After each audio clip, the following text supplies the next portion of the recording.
ವೀಕ್ಷಕರೇ, ಈ ಘಟನೆಯಾಗಿದ್ದು 9ನೇ ತಾರೀಕು. ಎಲ್ಲಾ ಮಾಹಿತಿಗಳು ನಿಮ್ಮ ಗಮನಕ್ಕೆ ಬಂತು. 10ನೇ ತಾರೀಕಿನಿಂದಲೇ ಅಂದ್ರೆ ಮರುದಿವಸವೇ ಪೊಲೀಸರು ಅಲರ್ಟ್ ಆಗ್ತಾರೆ, ನಾಕಾಬಂದಿ ಆಗತ್ತೆ, SIT ರಚನೆ ಆಗತ್ತೆ, ಆನಂತರ CIDಗೆ ಹೋಗುತ್ತೆ, CID ಚಾರ್ಜ್ ಶೀಟ್ ಸಲ್ಲಿಕೆ ಮಾಡುತ್ತೆ, ಆಮೇಲೆ CBIಗೆ ಹೋಗುತ್ತೆ, ಆಮೇಲೆ ಎಕ್ಸ್ಪರ್ಟ್ಗಳು, ವಿಧಿವಿಜ್ಞಾನ ಇಲಾಖೆಗೆ ಸಂಬಂಧಪಟ್ಟವರು, ಆಮೇಲೆ ಬ್ರೈನ್ ಮ್ಯಾಪಿಂಗ್ ಅಂತಂದ್ರೆ ನಿಮ್ಮನ್ನ ಅರೆ ಪ್ರಜ್ಞಾವಸ್ಥೆಯಲ್ಲಿ ನಿಮ್ಮ ಹತ್ರ ಕೇಳೋದು ಪ್ರತಿಯೊಂದು ಕೂಡ. ಇಂಥದ್ದೆಲ್ಲ ಆಯ್ತಾ? ಎಲ್ಲಿ ತಪ್ಪಿತು? ಯಾಕೆ ಶಿಕ್ಷೆ ಆಗ್ತಾ ಇಲ್ಲ? ಯಾಕೆ ಸಿಕ್ಕಾಕೋತಾ ಇಲ್ಲ? ಹಾಗಿದ್ರೆ ಹೈಕೋರ್ಟ್ ಇಲ್ಲಿ ತನಕ ತನ್ನ ಒಂದು ನಿಲುವಿಗೆ ಬರುತ್ತೆ, ಒಂದು ಜಡ್ಜ್ಮೆಂಟ್ ಬರುತ್ತೆ ಹೈಕೋರ್ಟ್. ಈ ಸ್ಯಾಂಪಲ್ಗಳೆಲ್ಲ ಕೊಡ್ಲಿಲ್ವ ನಾವು?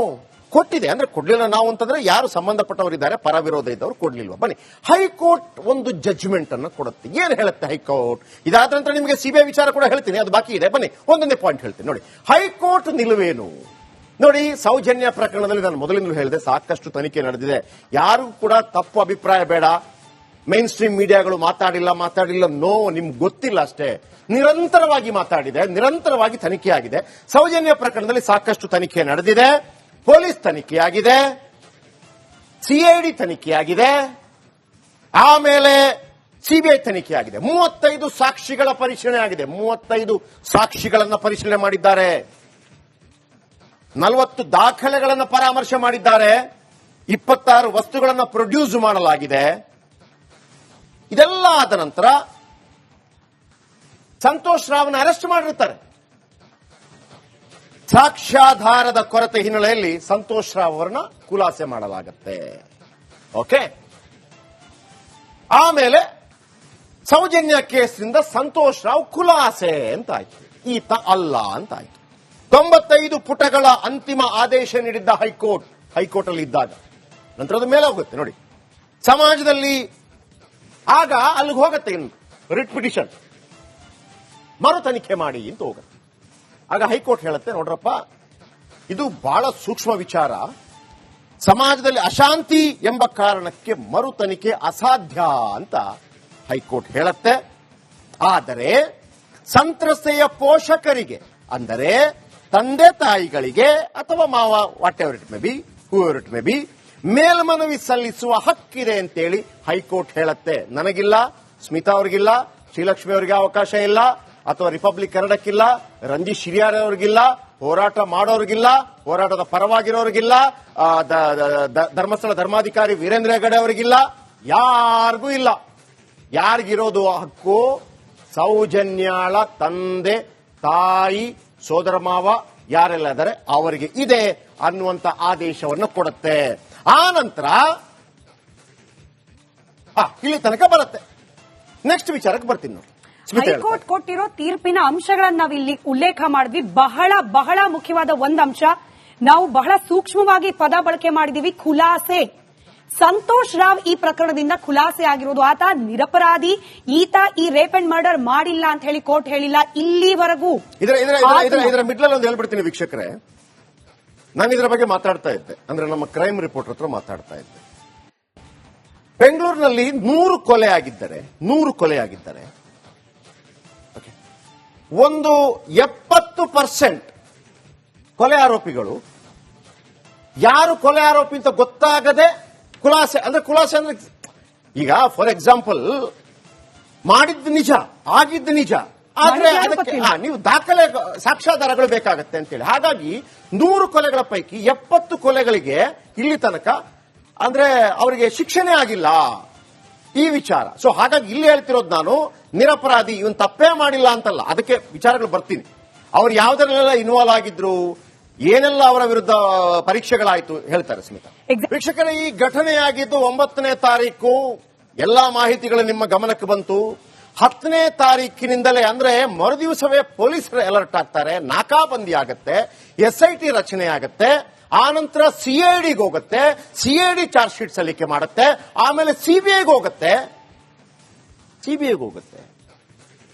ಆಮೇಲೆ ಎಕ್ಸ್ಪರ್ಟ್ಗಳು, ವಿಧಿವಿಜ್ಞಾನ ಇಲಾಖೆಗೆ ಸಂಬಂಧಪಟ್ಟವರು, ಆಮೇಲೆ ಬ್ರೈನ್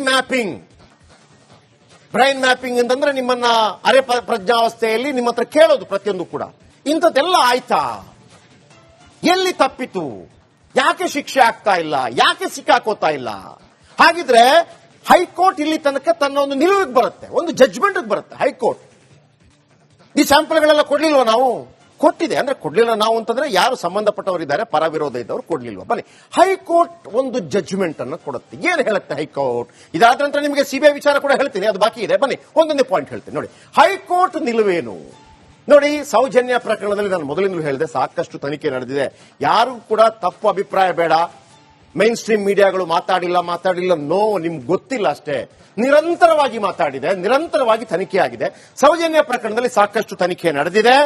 ಪೊಲೀಸ್ ತನಿಖೆಯಾಗಿದೆ, ಸಿಐಡಿ ತನಿಖೆಯಾಗಿದೆ, ಆಮೇಲೆ ಸಿಬಿಐ ತನಿಖೆಯಾಗಿದೆ. 35 ಸಾಕ್ಷಿಗಳ ಪರಿಶೀಲನೆ ಆಗಿದೆ. 35 ಸಾಕ್ಷಿಗಳನ್ನು ಪರಿಶೀಲನೆ ಮಾಡಿದ್ದಾರೆ. 40 ದಾಖಲೆಗಳನ್ನು ಪರಾಮರ್ಶೆ ಮಾಡಿದ್ದಾರೆ. 26 ವಸ್ತುಗಳನ್ನು ಪ್ರೊಡ್ಯೂಸ್ ಮಾಡಲಾಗಿದೆ. ಇದೆಲ್ಲ ಆದ ನಂತರ ಸಂತೋಷ್ ರಾವ್ನ ಅರೆಸ್ಟ್ ಮಾಡಿರುತ್ತಾರೆ. ಸಾಕ್ಷ್ಯಾಧಾರದ ಕೊರತೆ ಹಿನ್ನೆಲೆಯಲ್ಲಿ ಸಂತೋಷ್ ರಾವ್ ಅವರನ್ನ ಖುಲಾಸೆ ಮಾಡಲಾಗುತ್ತೆ. ಓಕೆ, ಆಮೇಲೆ ಸೌಜನ್ಯ ಕೇಸ್ನಿಂದ ಸಂತೋಷ್ ರಾವ್ ಖುಲಾಸೆ ಅಂತ ಆಯ್ತು, ಈತ ಅಲ್ಲ ಅಂತ ಆಯ್ತು. 95 ಪುಟಗಳ ಅಂತಿಮ ಆದೇಶ ನೀಡಿದ್ದ ಹೈಕೋರ್ಟ್ ಅಲ್ಲಿ ಇದ್ದಾಗ ನಂತರ ಅದು ಮೇಲೆ ಹೋಗುತ್ತೆ ನೋಡಿ. ಸಮಾಜದಲ್ಲಿ ಆಗ ಅಲ್ಲಿಗೆ ಹೋಗುತ್ತೆ, ರಿಟ್ ಪಿಟಿಷನ್ ಮರು ತನಿಖೆ ಮಾಡಿ ಅಂತ ಹೋಗುತ್ತೆ. ಆಗ ಹೈಕೋರ್ಟ್ ಹೇಳುತ್ತೆ, ನೋಡ್ರಪ್ಪ ಇದು ಬಹಳ ಸೂಕ್ಷ್ಮ ವಿಚಾರ, ಸಮಾಜದಲ್ಲಿ ಅಶಾಂತಿ ಎಂಬ ಕಾರಣಕ್ಕೆ ಮರು ತನಿಖೆ ಅಸಾಧ್ಯ ಅಂತ ಹೈಕೋರ್ಟ್ ಹೇಳುತ್ತೆ.